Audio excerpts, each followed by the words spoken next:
Hex. I'm Andrew Hawnt and I'm going to talk about Doctor Who again. A few days ago it was revealed that Russell T Davies is coming back to the show that he brought back to screens back in 2005. He's coming back as showrunner once Chris Chibnall and Jodie Whittaker move on from their respective roles as showrunner and the Doctor. I know that Chris Chibnall's era hasn't been for everyone and Jodie Whittaker's era hasn't been for everyone, and not all of it has been for me. There have been periods where I haven't watched any of it, and then I've caught up and found new favourites, and some that didn't really work for me. To be honest, the whole Timeless Child story, that didn't work for me at all, I'm afraid. It didn't appeal to me at all. I was hoping for more. I don't know what I was hoping for, really. It wasn't what we got with the Timeless Child, but I have really enjoyed a lot of Jodie's time as the Doctor, and a lot of the things that Chris Chibnall has brought to the table with this current era of Doctor Who. However, it's not been to everyone's taste, and I understand that. Stephen Moffat's period as showrunner wasn't to everyone's taste. It wasn't completely to my taste. I thought some of it went too far into the darker realms of the stuff that Stephen Moffat was doing. It was a bit too adult and alienated some of the younger viewers. I loved Peter Capaldi as the Doctor, but I know he didn't have the same sort of appeal to a younger audience, not entirely, as Matt Smith and David Tennant had, and indeed Christopher Eccleston before that.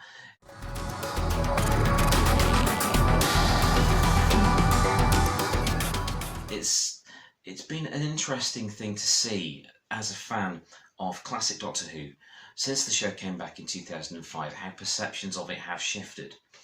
You know, when Russell T Davies brought it back in 2005 with Christopher Eccleston and Billie Piper in the episode Rose, and of course the subsequent series that followed, no one was really expecting it to be quite so good.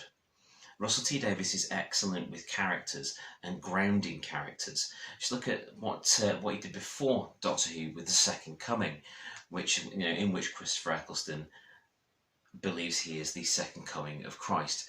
And it's fascinating the way he adds elements of the fantastic into a mundane setting, and that is something that always fascinates me and always gets me into a show. I love the idea of something fantastical happening in a boring setting, because it lifts you up.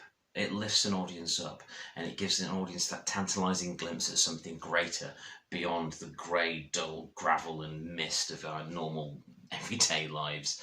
You know? So Stephen Moffat did a lot of good stuff with the Doctor. I do prefer Stephen Moffat as a writer rather than a showrunner. That's what I really enjoyed with things like The Empty Child, The Doctor Dancers, and the other stories that he brought to the character. That being said, I thought the 6th Doctor, sorry, not the 6th Doctor, love you Colin, but I'm talking about later stuff here, the 11th Doctor with Matt Smith, I thought that was a wonderful period of Doctor Who.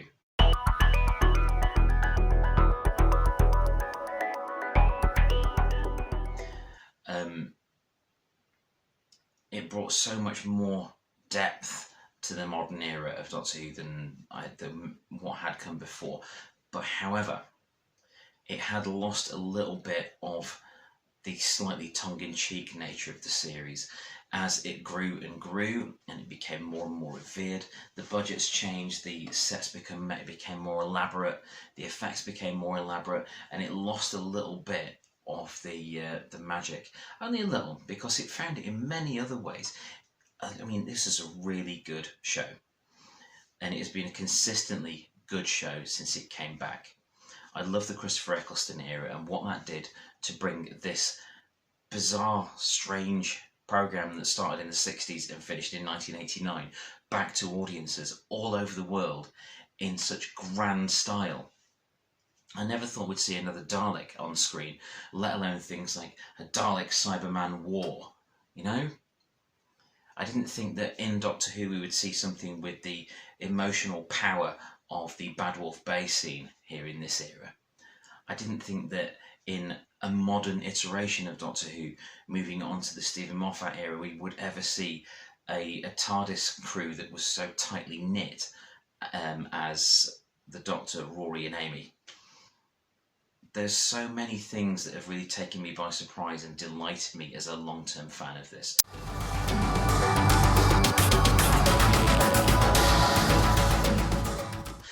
with Russell T Davies returning to the show, what does that mean? What is coming next? What isn't going to be next for Doctor Who? So we know that Jodie Whittaker is moving on. Whether it's going to be Ollie, sorry, the dude from Years and Years, I've forgotten his name, whether it's going to be him or whether it's going to be someone else, whether it's going to be a man, a woman, a person of colour, anything like that. It could be anyone, because this is the Doctor, this is Doctor Who, it can be anything. And I'm sure people will complain, whoever the new Doctor is, when it's when the performer is announced, whoever it's going to be, it's going to annoy some people. I think Jodie's been brilliant. She's an extremely talented actor and a fine addition to the all of the other performers that have been the Doctor over the years. Not to everyone's taste. David Tennant wasn't to my taste at the start. Couldn't stand him at the start because I'd become so engrossed in the Ninth Doctor. I loved Christopher Eccleston when he came back. But again, Christopher Eccleston took me a while to get used to because I was such a fan of the Eighth Doctor, Paul McGann, who I've met recently. He was awesome. See my MCOM video. I'll put a card up here somewhere. But before that, I was a bit annoyed and perturbed that Paul McGann took over from Sylvester McCoy, because the Seventh Doctor was my Doctor. That's the Doctor I discovered when I first got into the show, as it is for everyone.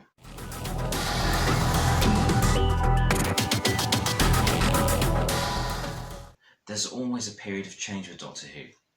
Some of them are longer than others, i.e. the wilderness years. I really need to cover those at some point.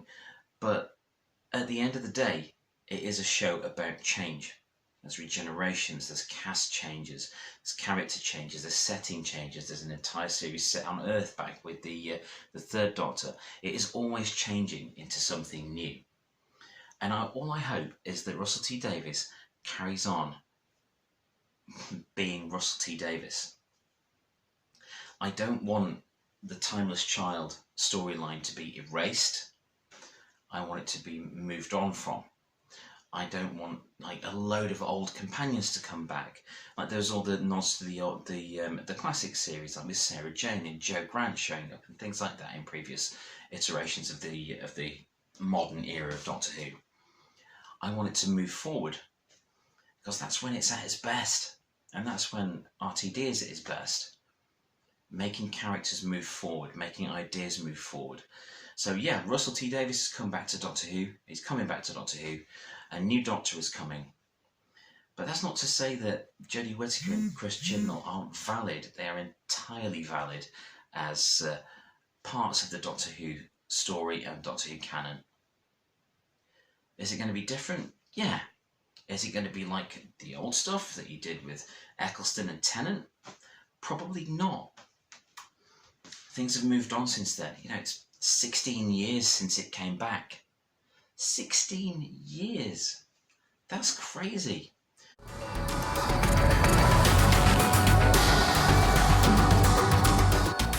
This is a show I never thought would come back in a million years. A hokey old program with wobbly sets, terrible effects, and so much continuity. It was pretty much impossible for new fans to get into it. And yet the man that brought it back and condensed all that down into one 13-episode series was Russell T Davies. I think Doctor Who is in brilliant hands once again. Welcome back, RTD. It's been kept warm for you. It's been looked after. Doctor Who has been looked after for you by Stephen and Chris, and Matt and Peter and Jodie and all the other brilliant people that have been involved in keeping it going. I think this is fantastic news that RTD is back, and I think it's going to help towards rejuvenating a show that has been struggling in many ways for a little while now. Welcome back, RTD. We've missed you. Thanks for watching this episode of Planet Hex.